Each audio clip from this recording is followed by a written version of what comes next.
Welcome, everyone, to the L7C Podcast Wrestling Edition. Today, we have a jam-packed wrestling episode for you all. Today, we have the wrestling expert, Jacob Mason, with us. How you doing today, sir? I'm fantastic, buddy. How you doing today? I am doing well, man. I'm doing great. And as I said, we got a lot to hit up on today in this wrestling pod. And it seems like our last one, which we do every 2 weeks, as soon as that one dropped, news just started coming out the wayside. So we're going to hit on a whole bunch of topics. And since there's so much, we're diving right in. As soon as we dropped our last podcast, literally the day after, the WWE on Fox Twitter sent controversy ablaze.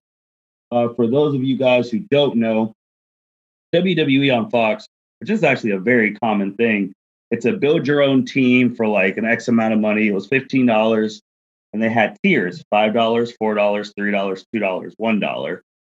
$5, there were 4 spots. There were the 4 horsewomen. $4 was Asuka, Io, Haley Ray, Bianca. $3 was Rhea, Nia, Shayna, Bliss. $2 was Naomi, Lana, Dakota, $1 was Liv, Ruby, Natalya, and Paige. Me and Jacob, we shared it. We picked our things. We didn't think anything would come out of it, but little to our knowledge, social media just went ablaze. You had so many people offended that they weren't on it, or a lower tier. Mandy Rose was offended she wasn't on it. Natalya was talking about, I don't need this to talk about my worth. And then things were brought up about some stuff that I said about Naomi in 2018. It's like so many wrestlers were mad that they were not on it or low. Jacob, were you expecting that type of backlash? No, absolutely not. I mean, you see these things all the time. Mm-hmm. I think what made this one just so different was Fox shared this one. Yep. So this is coming from the direct, might as well just come directly from WWE, almost. So it just seemed like everybody got pissed off, everybody got upset, everybody got offended. And it blew up a lot bigger than what you would think, because this was not just a one-day thing. This was an ongoing thing. Mm-hmm. Mm-hmm. And it's kind of crazy, too, because anyone who was like, you heard nothing from the $3 and above club. Like, none of them tweeted or anything. It was the people who were $2 and $1, and then they started bringing things about equality and all that stuff. And I just wanted to say on that they do this with the men all the time. We just did one today about like pick your dream match. Like, this is not like a sexist thing or anything like that. This happens in sports all the time. So I don't know where all that came from. I can understand some people feeling left out because they felt like they've been doing stuff. But as I talked with another group of buddies that you only had 4 on each row, okay, you feel like you should be on it. That's cool. Who are you taking off? Like, if you feel like you're better, like Natalya, I think she was mad because she was like $1 and she was second to last. But Natalya, you haven't done anything. You haven't. Like, I don't think this was meant to be offensive, but Lord, it just blew up. I just couldn't believe that they were all seeing that and they were all mad. I don't know if they were more mad because it came from Fox or they were mad at their placing.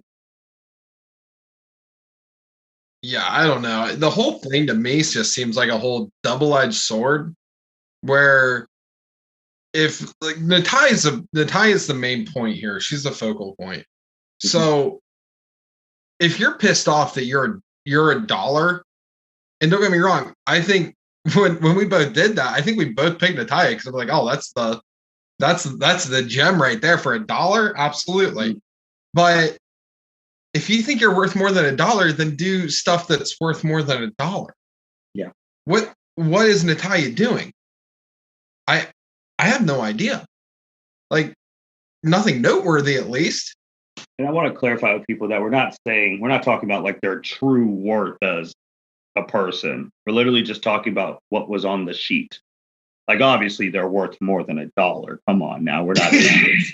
Like, but we're just talking about true worth on this. Build your team. So I just was surprised.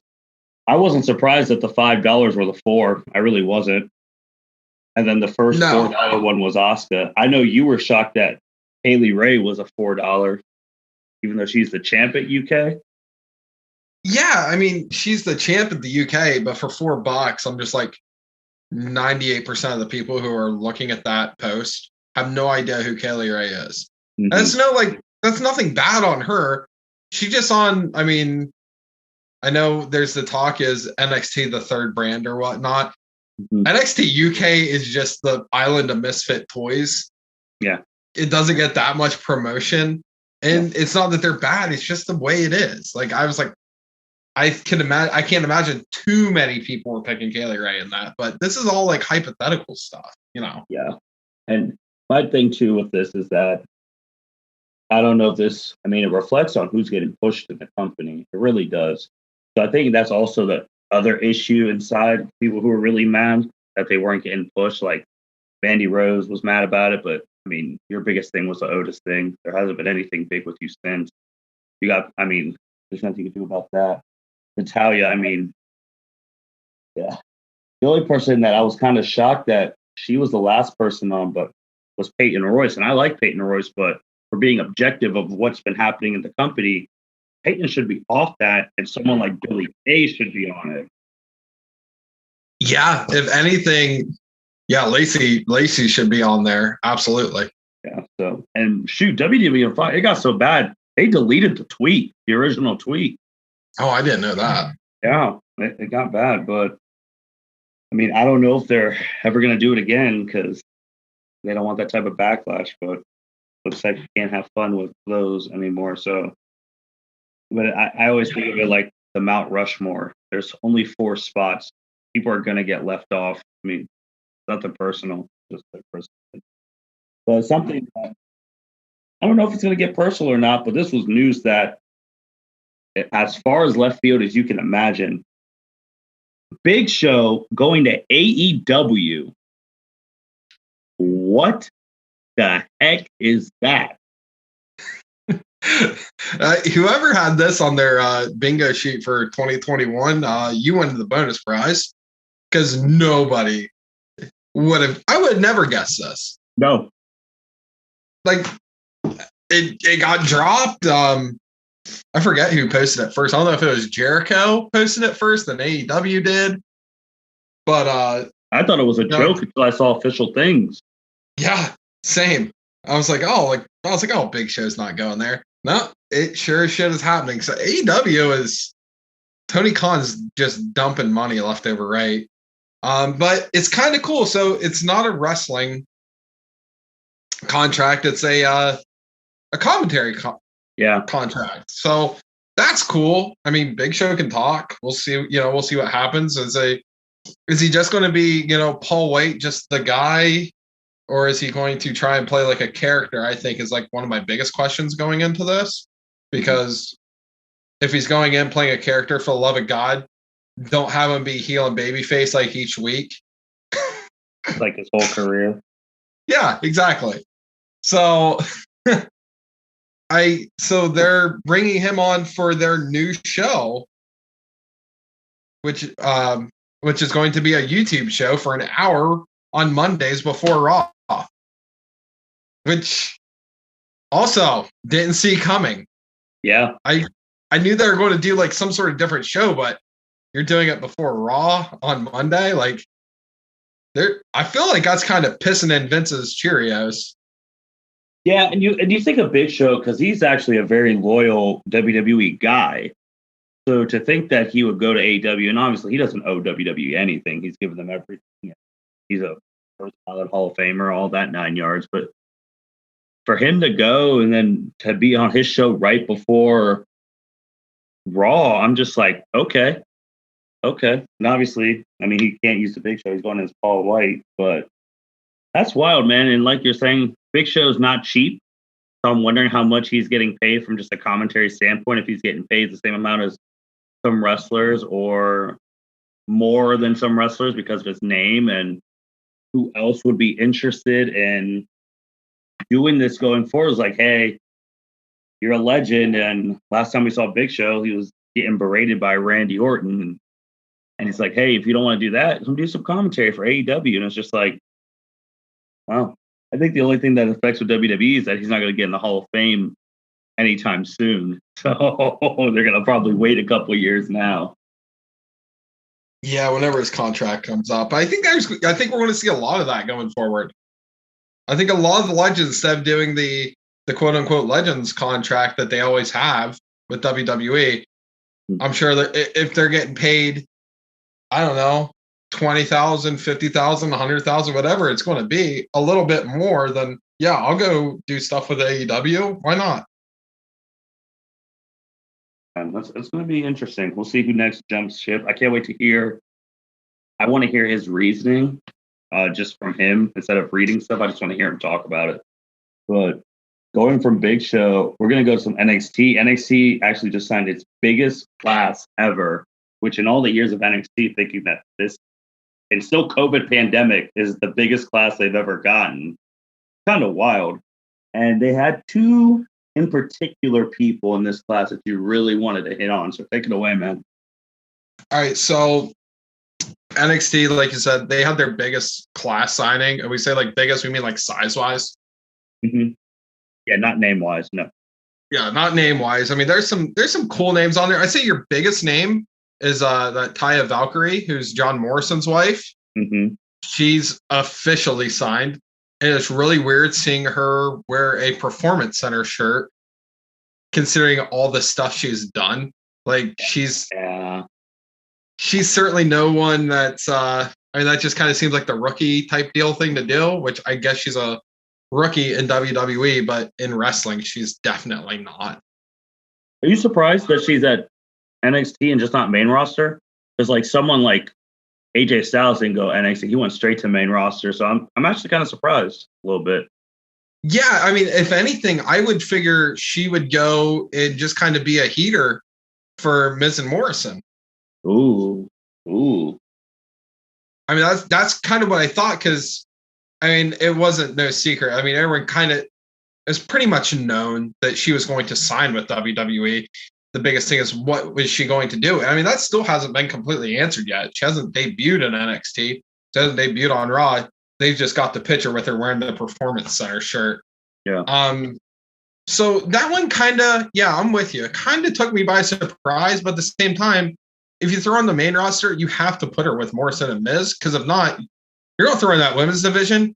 One, a lot of people aren't going to know who she is. And two, that division is pretty stacked right now, being like, what are you going to do with her? Yeah, I would.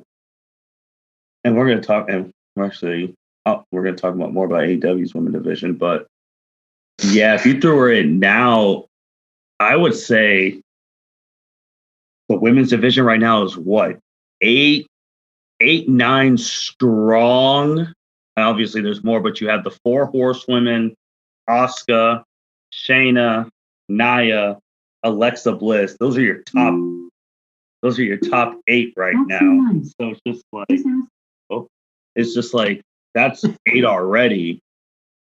So then if you take those 8, and then you have those 8, you have the Royal Rumble winner, Bianca Belair, that's 9. So it's like, when you come to the main roster, you're not even going to be in the top 9, let alone the people below that. So you're right, man. That'd be a tough sell to just throw to the wolves like that. Yeah, you couldn't do it. It would be bad for literally everyone, because especially in WrestleMania season, you could do this probably, after a SummerSlam when things lull down. But like now, I mean, the storylines are going. There's no point in bringing someone in to get into, I don't know, just into the roster, just to wrestle or whatnot. I think the smartest thing to do is either, like I said, throw her in with Miz and Morrison. Let her be the mouthpiece or an additional mouthpiece. They'll do great. Yeah. But another couple signings they had Rick Steiner's son. Which I'm surprised, because Rick Steiner didn't have the greatest exit out of WWE.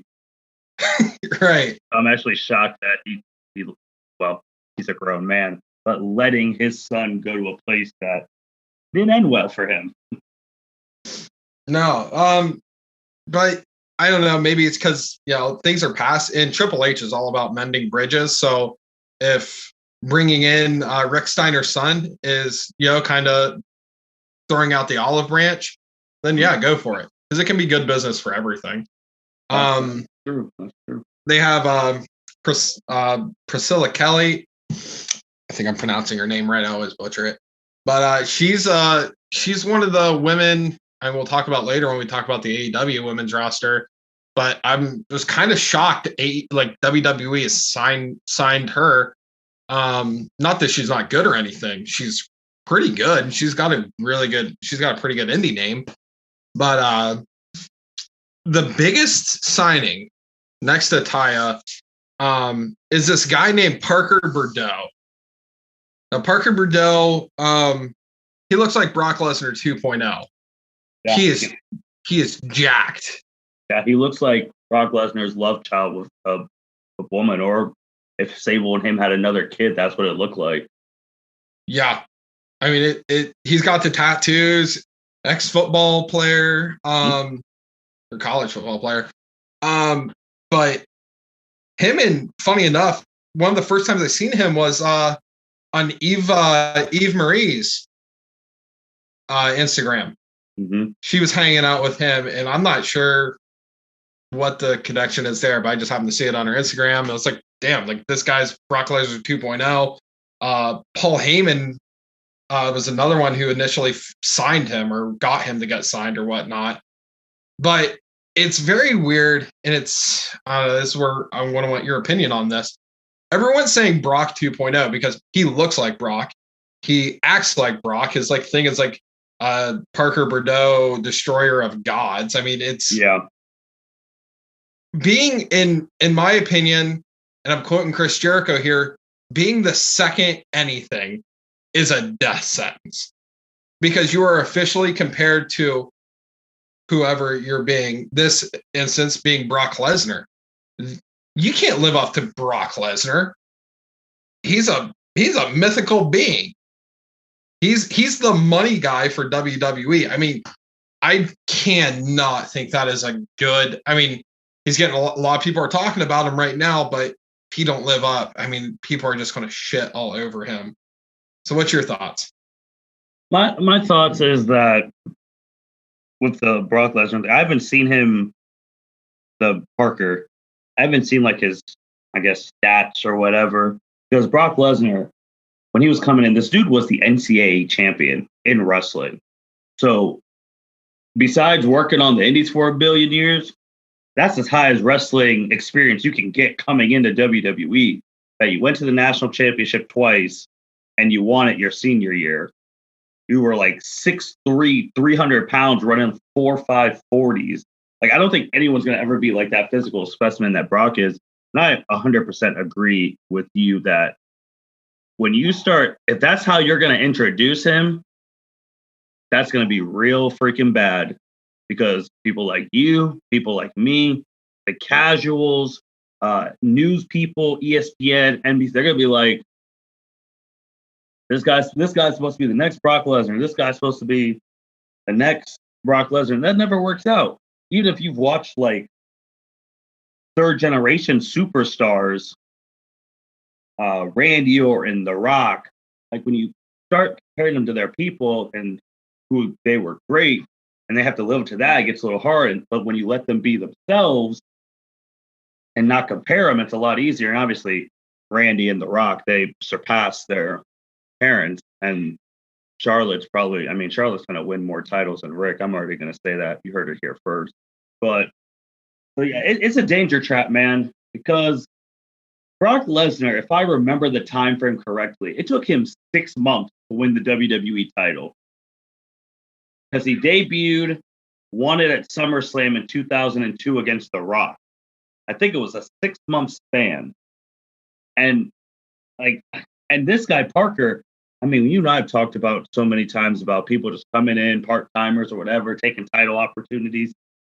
How are people going to feel that a rookie from NXT who's named the next Brock Lesnar swoops in, and if he gets a push like that, takes the title from somebody? That's not a good way to get him received well, don't you think? Oh, it's terrible. I did see I mean, he's at least trying to do his best right now. I'll give him that.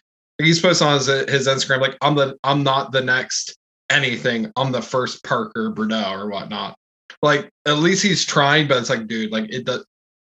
You didn't have to say a word. It's just the way you look. I mean, he just has that jacked white boy look. Yeah. Where I mean, it's just congratulations, you're just falling into this category.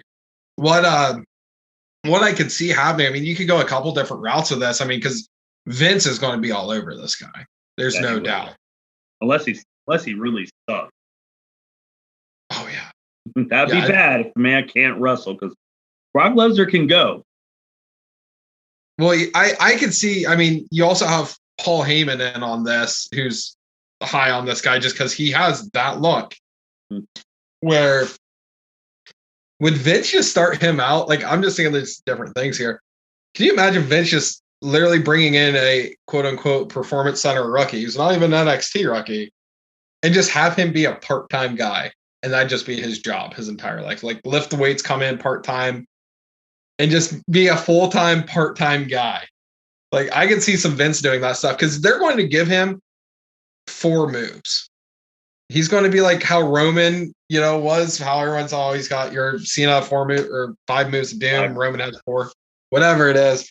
I mean, I can see them just giving him, hey, you're going to do a punch, you're going to do a throw, you're going to do a kick, you're going to do a finisher. Congratulations, that's how you're winning your matches. This is the formula. This is what you're going to do. I can see Vince doing some stuff like that, which good for him, but everyone's going to hate it, which would be good for Vince, I guess.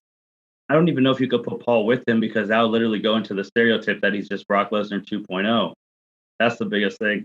And also, I mean, the wrestling world needs him, but Paul Heyman's not going to be around forever. So we can't always rely on Paul to get these people over like a Brock back in the day or the stuff he's doing with Roman now. So, and I don't know if those couple moves of doom, depending on who you are, can cut it anymore at this point in time. Like, I really don't. I feel like you got to be putting on at least some 20, 25-minute matches to be like a top tier star in this era of wrestling, don't you think? I don't think so.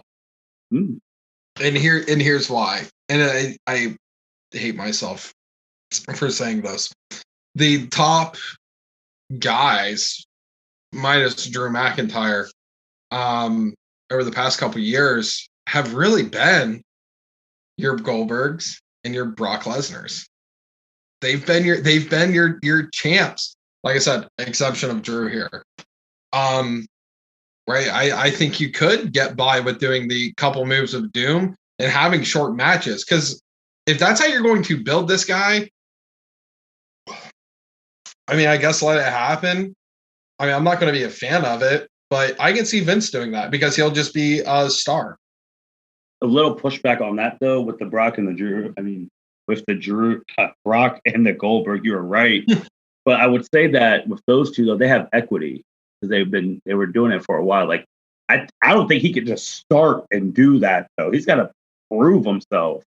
Like, if he comes in, if he doesn't even go NXT, just performs, comes in, wins the title or something like that, it's going to be nuclear heat, but it's going to be bad because everyone's going to be like, who is this guy? And then we're going to go, and then me and you are going to get to the rat race of, look at all these NXT people who've been on the main roster, haven't even got a title opportunity. This guy just hops in from the Performance Center for the title, beats somebody, and yeah, that'd be rough, man. But we're going to have to wait and see. I'll be interested. I hope he does get to wrestle in NXT because I don't think the previous classes have even gotten in. Like, obviously, so now you got Brock Lesnar 2.0, and on the previous class, you have The Rock's daughter. So, oh God, I forgot all about her. Their class hasn't wrestled yet, so we have to wait and see on that. But talking about titles, this past weekend, the Royal Rumble winners made their pick. Edge, we didn't want to see it come, but it happened. Edge chose Roman Reigns. We all expected it. This past Friday, Bianca Belair picked Sasha Banks. We all expected it. So the 2 Royal Rumble winners picked the 2 SmackDown champions. It's not that surprising, too, because SmackDown's on Fox. They're taking over the A show, whatever. So I suspected they would pick both the champs. Bianca and Sasha makes the most sense out of those 2. It'll be the first time 2 African-American women have a main event at WrestleMania for the title. So that's really cool. The Edge thing, besides Roman being the top guy in the company, it doesn't make sense to me. It just doesn't. What about you? Because we all know that's he's not gonna win. So why chose? Like if he went and if at the time Drew or like the Miz after the way he's talking to the Miz, we could see that. But it just picked Roman because Roman's the main event. From a wrestling mark standpoint, it makes 0 sense. From a business, what's going to make me the most money standpoint, it's the right move.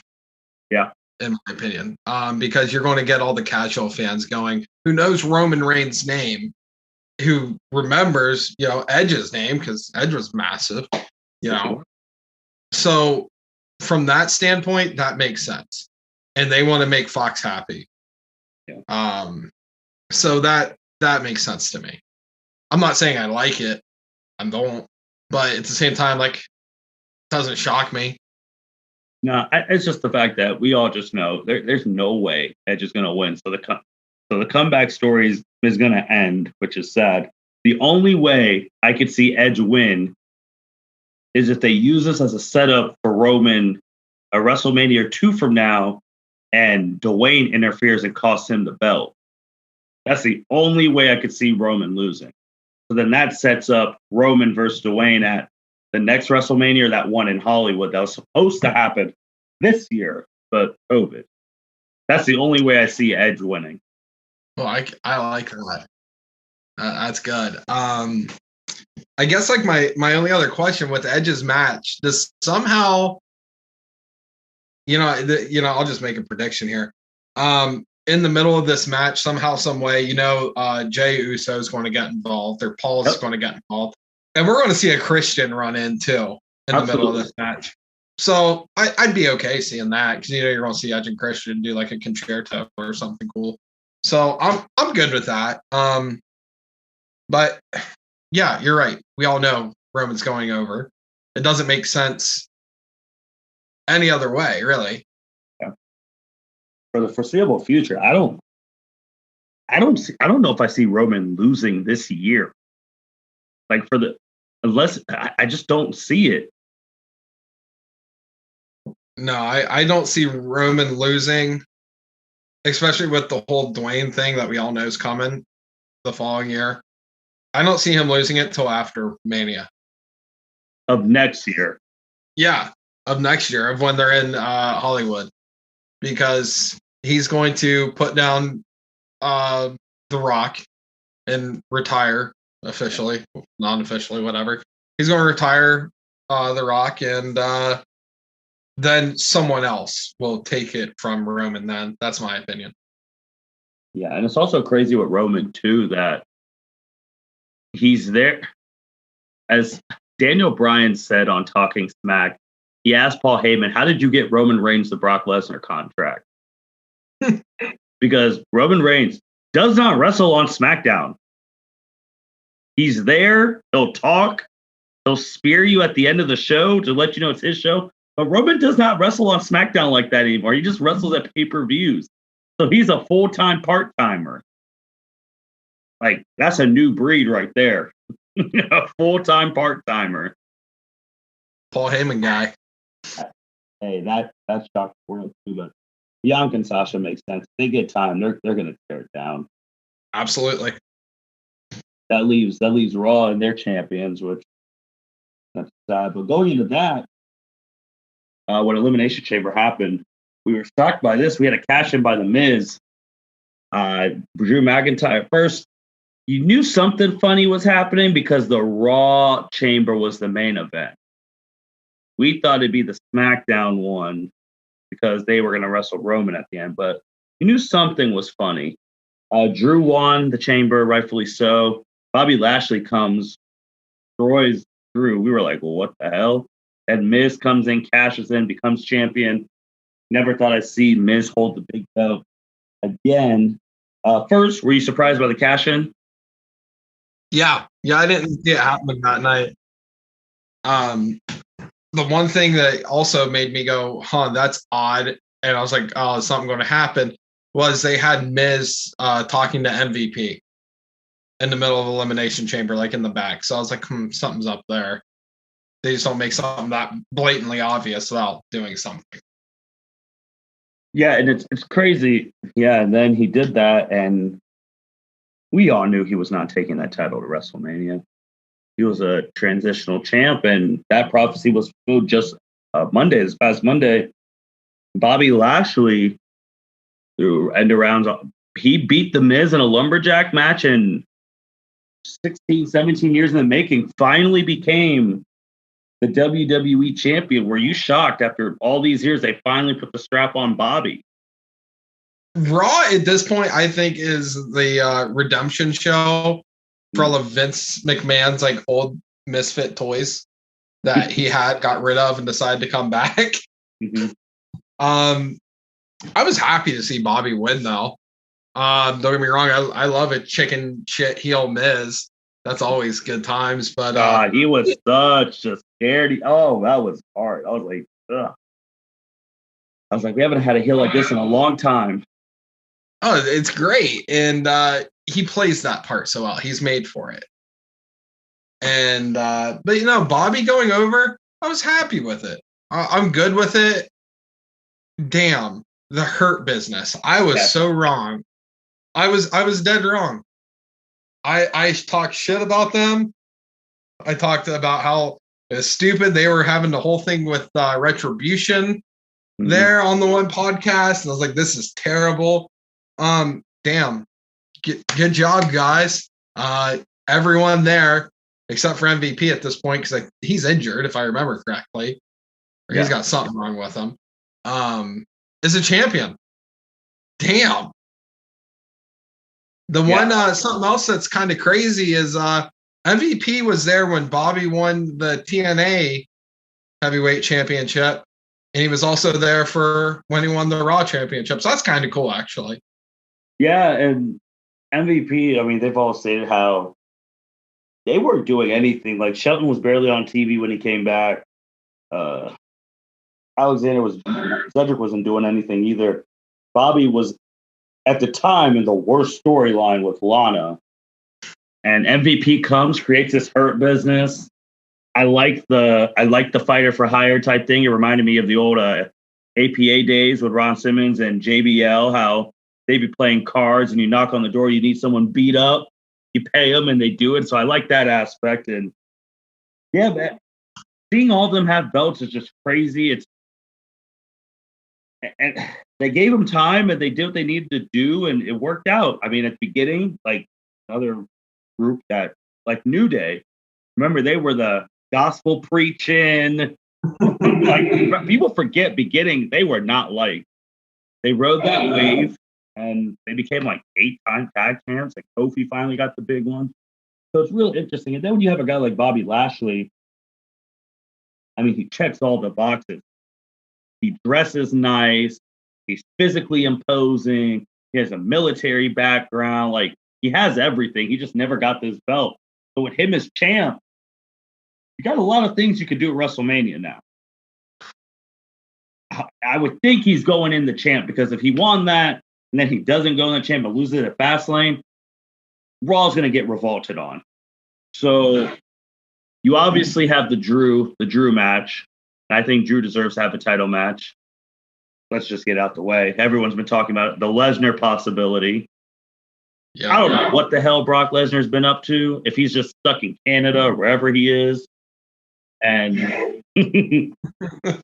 I don't know, but that would be the match, because anytime Brock Lesnar's matching with a big dude you actually think can beat Brock Lesnar, that's good. You got Braun Strowman, who he wants a title shot, and we're still waiting for the Fiend.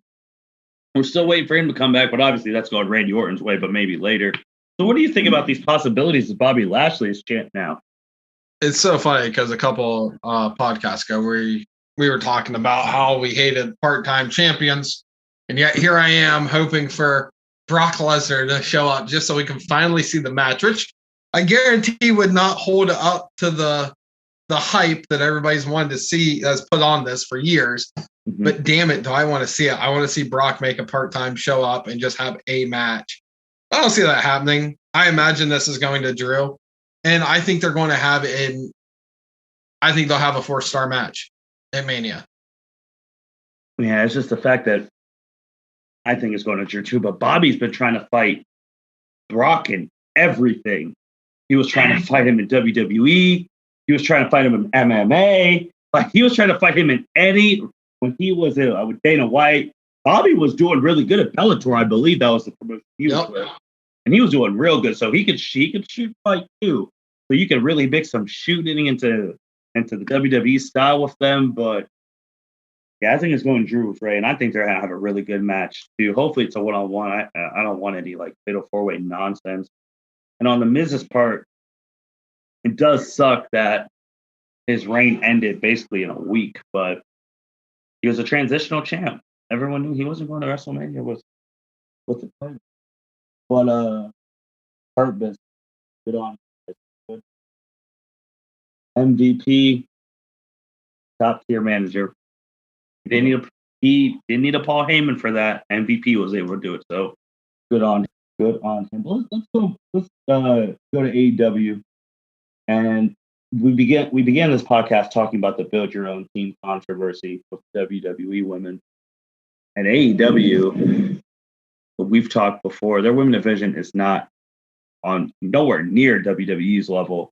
I don't even know if they could do a build your team thing with points wise because of the women they have. That's how superior they're just lacking. And we've been trying to think about ways to fix it. And it comes down to trainers and all that, but we need to sign some people over there. Don't you think? Oh God, yeah. When we found out the Big Show got signed by AEW, I texted you. I was like, "Oh man, like check this out. This is cool."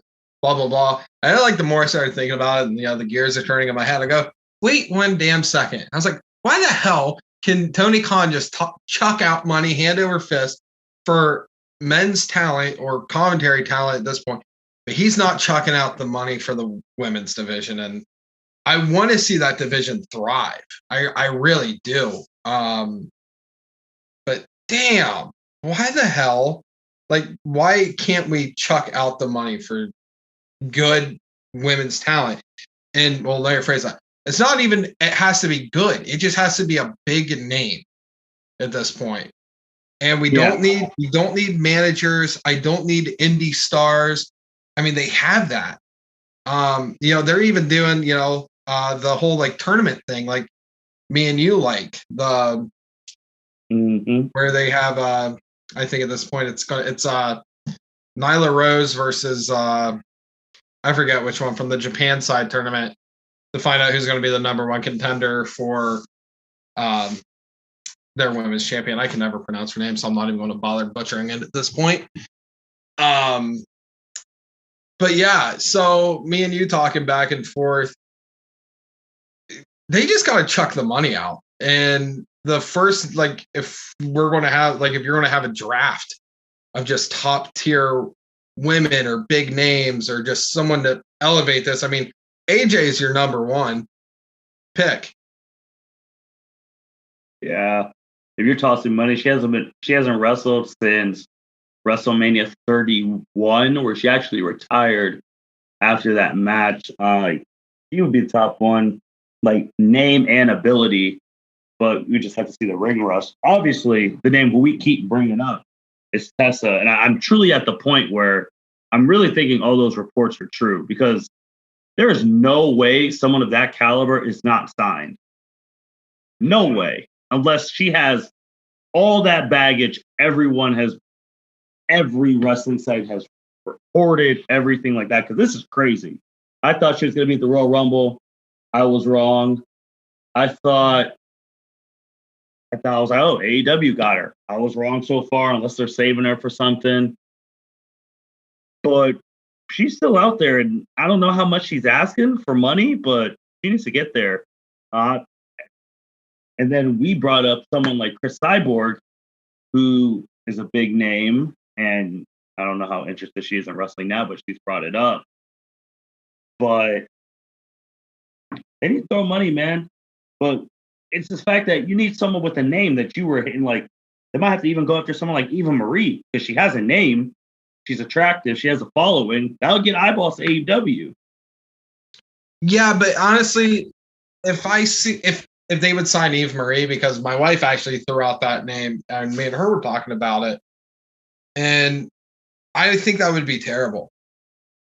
I think that would do more harm than good because, yeah, she has a name, but the name she has is just an absolute garbage name when it comes to wrestling. Nobody liked her in WWE, or like fan-wise, I should say. Nobody was like, oh, yeah, I'm a huge Eva Marie fan. Like, she's phenomenal. Like, no one ever said that.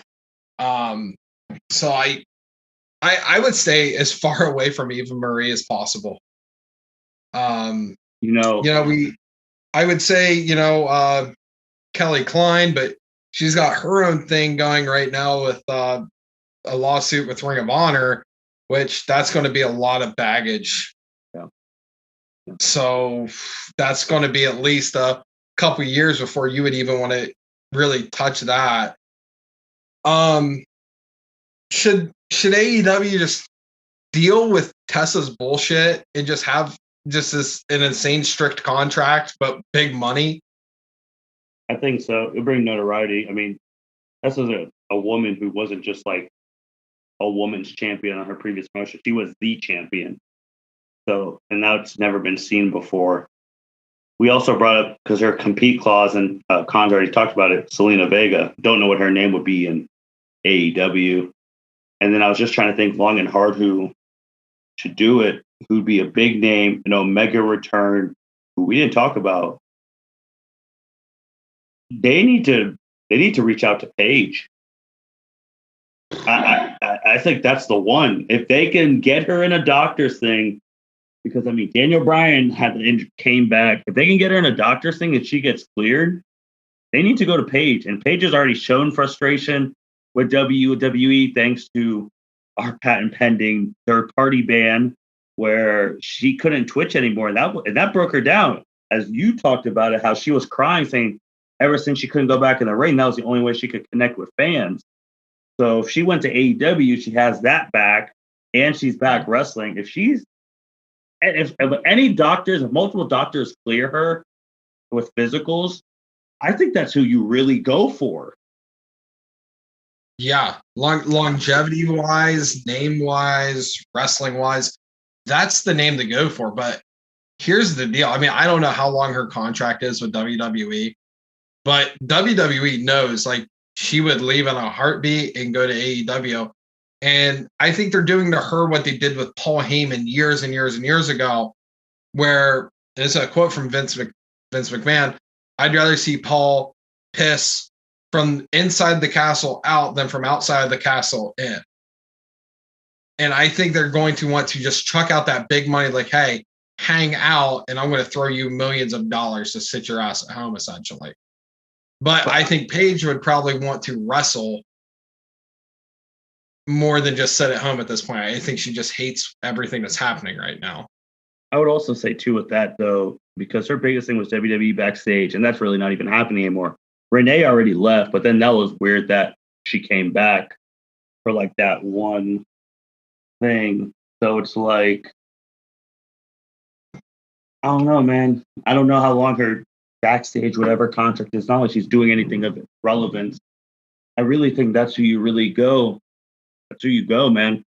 Imagine, I don't know, but if you could get Paige and Tessa, instantly bolster that women's division. Because I don't even know who the women's champ is off the top of my head.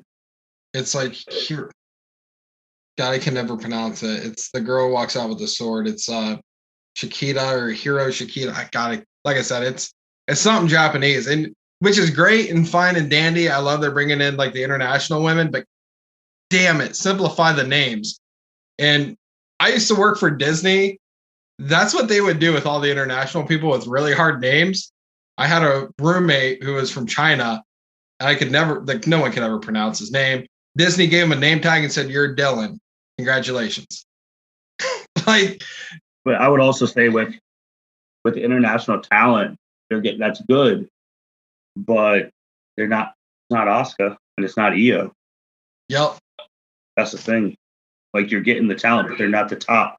And like the people I see most from AEW women like promoted, well, obviously Conti, Anna Jay, Britt Baker, Dr. Britt Baker, obviously Brandy Rose, but she's out for the foreseeable future, about to have a kid. So it's like, you name those people. We just named the women on WWE, and we went 9 deep, and we didn't even count NXT. Right. Like, we count NXT, you're talking about Io, you're talking about someone like Dakota Kai, Raquel, almost going like 15, 20 deep of top tier, top A, B plus caliber women who can main event on any given night. And there's still women below them waiting for that push. Like, shoot, if they had someone Omega entertaining like a Billy Kay, that could help them. For sure. Another option.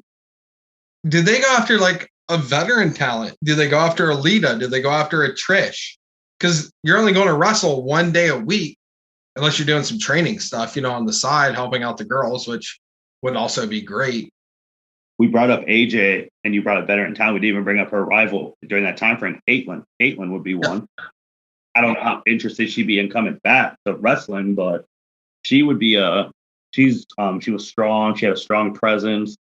So that'd be a good name to bring back. But obviously, they don't think it's that big a problem because they're not putting that much into it that we're putting into it, naming these people.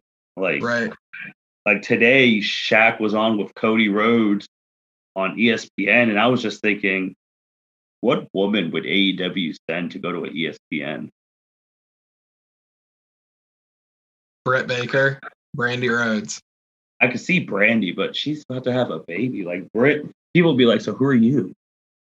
Right. And that's the biggest problem. It's not that. Yeah, it's the whole thing of we don't. And God, once again, I hate going back to it, but I hate the part-time champs. AEW needs that part-time champ right now. They need the Brock Lesnar of the women's world right now to come in there. And I was just thinking too, if someone gets frustrated to go over there, I was thinking if this Raw push doesn't work, I don't know if they'd lose her, but Rhea would be a great poach to take out from WWE because they messed it up when she lost to Flair at WrestleMania and just went downhill. So if she goes to Raw and gets buried with the other like women who aren't doing anything, that's a great person to target. You already know she can go. She's strong. She's big. Like, she has that presence. That'd be a great person. Like, we'll offer you the X amount. Quit WWE. We'll pay for whatever difference between the non-compete. Come to AEW. Woo! And there's all these women in the UK too that WWE has their own NXT UK women's division where people like Toni Storm and the champion over there came from. Why are they not getting any women from the UK? Because I think when WWE did their NXT UK, I mean, they just poached the entire England, essentially, the entire United Kingdom, with the top talent that they could get, and basically ran out all the indies for the most part there because they took up all the stars. I also think that Mae Young Classic changed everything for recruiting women. It changed everything. Yeah. Because there's a lot of women who wrestled on there, didn't even win. Obviously, only one person could win the thing, but then a whole bunch of them got signed, and here we are. But yeah, we're gonna see, man. Someone has to be coming sooner or later. But now we just got these small little tidbit things that have been happening in wrestling world. Obviously, when you go to WrestleMania season, random stuff starts happening. And this is as random as wrestling as you can get. Triple H cutting a promo on Elon freaking Musk, talking about he hasn't fought for anything. He'd wrestle him in space. Me and you were like, what the hell is going on? Apparently, someone said that Elon said something disrespectful about wrestling, but nobody could find the link for the comments he said. So Triple H does this promo, and I'm just like, okay. Thought that'd be the craziest thing. Then we have Bow Wow talking about he's been training, wants to be tag team partners with Rey Mysterio and get the titles. We're like, all right, crazier. Then we have freaking Soulja Boy said something, the rap game. He said the rap game's faker than the WWE right now. That's what he said. And then everyone just spread across, and we had people, T-Bar from Retribution started talking, Soulja Boy, and then Randall Keith Orton, who once you piss that man off, it's over. And then he starts just airing in to Soulja Boy. Then they're going back and forth. Alexa Bliss gets into it. Soulja was going against all of them, and then Bow Wow and Soulja Boy tweet each other saying that once we come take their freight, we're going to come take their shine. And man, it's some crazy times. No one had I like your quote, how no one has it on a bingo board. No one woke up and thought Randy Orton and Soulja Boy were gonna have a feud on Twitter. But man, wrestling's crazy. That's all I'm gonna say on that. I mean, earlier in the year, which we already talked about, we had Cardi B going at it with freaking Lacey Evans. And I mean, again, man, as much as you hate part-time celebrities, they got the world talking about wrestling. Casual people were talking about it. So that's the double-edged sword, man. You get celebrities, they take spots or whatever from main talent, but they get more people watching. Yeah, it's this is the funniest feud of the year, hands down. Yes. Randy calling out Soulja Boy and saying Bad Bunny would whip your ass might go down as one of the tweets of the year. I did not guess that WWE versus I don't know, top tier rappers and just washed up rappers. I never expected that feud to happen. I'm not complaining. It's hilarious. Pissed off Randy Orton on Twitter is he's so much better on Twitter, in my opinion, than he is in the ring. I don't care too much about Blandy Orton normally, but you give me Randy Orton on Twitter, that's money. Dude, he kept going too. I was like, oh my God, what is happening? And then when Alexa Bliss gets involved, which is hilarious because her and Randy are having a feud right now, but they both end up on the same side because nobody gives a shit about Soulja Boy. Get the hell out of here. You haven't been relevant since. Randy Orton said 2007. Okay, 2007. There you go. That's what Randy said. Yeah, and then Triple H. I mean, to that whole thing, the Elon Musk Triple H feud that's happening. God bless it. Triple H hasn't had a feud in what, 2 years now? I think the last one was Batista, wasn't it, at Mania? Yeah, 35. Yeah, I don't count that Randy Orton nonsense that was just used for him to get thrown fire on by Alexa Bliss. But yeah, he hasn't wrestled since 35. Yeah, well, he can still cut one hell of a promo. He cut a beastly promo. I have no idea why Elon Musk. Elon Musk. I hope he doesn't drive a Tesla. If he does, holy shit, I fully expect him every time he gets in the car to have like Malfunctions. Malfunctions or some completely random terrible song would play every time he'd fire it up. I don't know. It's Interesting. I don't know if he's trying to recreate. Well, he's not a billionaire. Triple H is not. I don't know if he was trying to recreate the Battle of Billionaires thing that we had with Vince McMahon and Donald Trump at WrestleMania 23, which that's crazy to think about. How Donald Trump's in the WWE Hall of Fame, like the Wrestling Hall of Fame before he became president. So that's wild too. And I was just thinking when he said that, I'm like, Lord help us. I could see 50 years down the road them having a WrestleMania now in space. Like Vince won't be around. Well, but God, if the technology was there, they would try it. WWE is almost like the Fast and Furious people. Space is the only last option left for them. Like that's how crazy they are. But I don't know, man. I don't think Soulja Boy or Bow Wow is actually going to show up at WrestleMania. I really don't. No. Obviously, WrestleMania normally before COVID always has like one or two celebrities in a stupid match that they win. Like Snooki was in a match at WrestleMania 27, like things like that. But I don't think that's happening this year. Well, I mean, the account Bad Bunny. Yeah, I guess the Bad Bunny. Yeah, because we know that match is happening. But again, shout out to Bad Bunny. Still shouting you out for taking that 24/7 title and performing with it on Saturday Night Live. Still gonna and dude, it's crazy that big Omega megastar that he is right now. Central Rumble, he's been on every single Raw. Yeah. Every single one. And it's showing me too that whenever that's done, Damian Priest is getting a big push.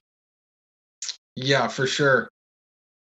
And I gotta give props to Bad Bunny. I don't know if I said this on the last podcast or not, but like, damn, he's bringing that title everywhere. Almost every post on his Instagram, he's doing something where he's posing with the title. Like, dude, wait, say what you want. He's bringing eyes. He's bringing eyes. He's bringing money to the product, getting more fans involved. I can't complain about that. Yeah, I can't either. And just this wasn't on our notes, but we're recording in March, and obviously March is Women's History Month, which we've actually talked about the women a lot on this podcast, so that was really good. Jacob, man, when you see we're going to talk about the WWE Women's Division. We already know who the top 8 to 10 people are, and we know who the top 5 are. Like that has been evidently shown on WWE and PWI. When Bianca Belair beats Sasha, because that's going to happen, and that's going to make her a star. Who else is next up in the women's to make them a star? Because as deep as it is, they can't rely on the top 5 forever either. Oh, that's a good one. Because I don't know, I got to separate this between who I want to see get pushed and who I think will get pushed. Mm-hmm. And are we just talking Raw and SmackDown here? We're talking all of them. All right, so the one that's going to get pushed good and maybe end up beating Io is that Xia Li from NXT. I don't know if it's because of the that UFC flyweight women's champion, whatever her name is, the one from China. Mm-hmm. But maybe it's because Xia Li's from China. I have no idea. But it just seems like the world's getting, sports world is having Chinese women right now just be a thing, which cool, I guess, whatever. But I could see her getting like the big push this year. Main roster wise, if Lacey wasn't pregnant, I would say Lacey Evans. Yes, man. They've been teasing that she was the first feud when Becky won the title for months. He was in a big feud with Charlotte. That is coming. I agree. Oh, I know the woman that's going to get pushed. It might be for a minute, but she's going to get pushed. And that's your girl. The ravishing Russian, the table master, Lana. I I will say to her, shout out to her for congratulating Bobby Lashley. That was good on her today, but she tries, man. That's the thing. As bad as she is, she tries. Like if she could just get, she has. It's the fact that she has absolutely everything except the wrestling ability. That's it. I mean, as hard as that's to get, but I've warmed up to it because I mean, she does try. She'll be tag champ With Naomi, which that was strange out of the blue. But I think I don't know what Io will do when she gets to the main roster. I'm liking Raquel, man. I'm liking Raquel Gonzalez. Depending on how her and Dakota Kai do on Wednesday against Nia and Shayna, I can see Raquel doing things. Obviously, there's Toni Storm, Lacey Evans. Sooner or later, they're going to have to decide if they're going to shoot. Talk about bombs. They're going to have to shoot Mandy Rose to the moon or not. I mean, she's a better wrestler than Lana, and depending on what you like looks-wise, she's right up there. So that Mandy Rose is a perfect person who could take that belt everywhere and promote. But I just don't know about the wrestling ability. I mean, there's Peyton, there's Billie Kay. There's a lot of the Riot Squad. The Riot Squad, they can go. They could be tag champs. They could be real tag champs. And they can go as well. But man, once Becky comes back and all four of them are healthy, oof. I mean, we know where the titles are going to be. Because when Asuka drops her title, she's not going to have the title for a while. So the women's division, it's never been this deep. Never has. Don't think it ever will be, but it's never been this freaking deep. And good on them. They're all doing the thing. Charlotte's going to take the title at WrestleMania. Just saying it now. So yeah, but women's division, you guys are balling. Keep it up. Keep it up. I absolutely think the fact that Charlotte's going to be champion at Mania, and the fact she's probably going to take it from Asuka again, just hurts me. Just every single time, Asuka has to lose to Charlotte. Death, taxes, Asuka lose to Charlotte. That's all it is. That's all it is. Jacob, man, anything else before we close shop? We hit a lot. We're going to be back in 2 weeks again. I got to say, it's still crazy. I mean, you talked about him a little bit, but the fact that Shaq is going to be, wrestle, and it just seems like it's such a back burner match at this point. Yeah. I mean, years ago, if you had Shaq being like, Shaq's going to wrestle, everyone would have freaked out. But it's like, oh, hey, Shaq's wrestling. We have all this other shit going on right now. Who cares about that? Also, the ship sailed when we didn't have the Shaq Big Show one-on-one match at WrestleMania. Could we possibly see Shaq versus Big Show now, though? That's possible. It's possible. I mean, they're there now.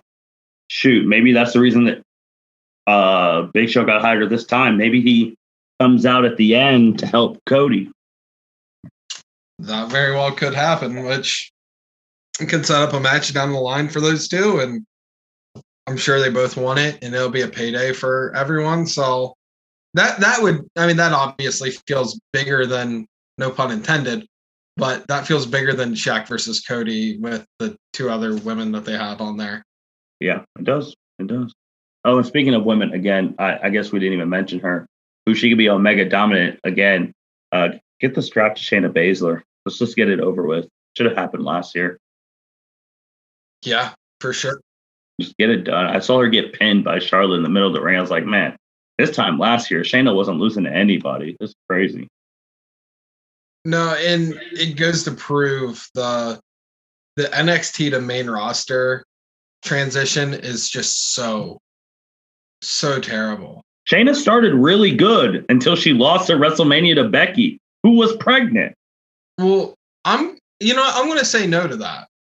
Because remember when they brought Shayna up and they had this whole stupid vampire angle thing there for I remember that. Yeah, I even skipped that. That was her I just debut. remember her killing everyone in the Elimination Chamber and almost ending Liv Morgan's life. Which, shout out, that was a great tweet, by the way, that you sent Liv Morgan. She said, I want to be back in the chamber. I was like, are you sure? Shayna almost killed you. I don't know, man, but the women are deep, and you're right. It's crazy. March, there's just so many things that Shaquille O'Neal and Cody are on the back burner. And whenever this pod goes out, in 2 weeks, we're gonna have a whole bunch of things. And then after that 2 weeks, we'll be close to. We're getting close to doing our WrestleMania preview. Whenever they actually have more matches. Right, yeah. And I imagine we'll do an entire prediction preview show and probably one right after. Keep the listeners happy. Yeah, man. It's wild in March and April. But I mean, I think that's all we got, man. Jacob, any last words, man? No, hey, like, subscribe, all that jazz. Follow me at Motley Mason on Instagram. Thanks for having me on again, buddy. I appreciate it, and we'll make sure we got this all promoted this week and get more listeners and keep me on the top. Yeah. Again, everyone, thank you always for listening to our podcast. You guys are really, really liking the wrestling ones. It's probably because we cover every promotion and we are consistent. Every 2 weeks, there's something new in every promotion, and we do our best to cover everything. I know as soon as we get off, we're going to talk about things that we forgot to say, and we're just like, damn it, we forgot. And it's just how it works with wrestling. Because I mean, there's like shows every day, but we love talking about wrestling. It's always one of my funnest things to do when we're just catching up and shooting about these stuff, because wrestling's fun, man. Wrestling is in a very entertaining place right now, and gosh, we're probably when WrestleMania, that's gonna be like the first big event US wise. It's gonna have a decent amount of fans, because I think they're doing 25%. We're about to do a whole side thing on just that. Fans being back, having that energy back in the arena. Like it's going to be a good time. And, me and Jacob are here to break down everything in the best possible detail for y'all. And with that being said, thank you everyone for listening to the L7C podcast. You guys take care. Thank you for listening to this episode of the L7C podcast. Be sure to like, rate, review, and subscribe to the channel. Follow us on all social media platforms, and we'll be talking to you guys soon. Take care.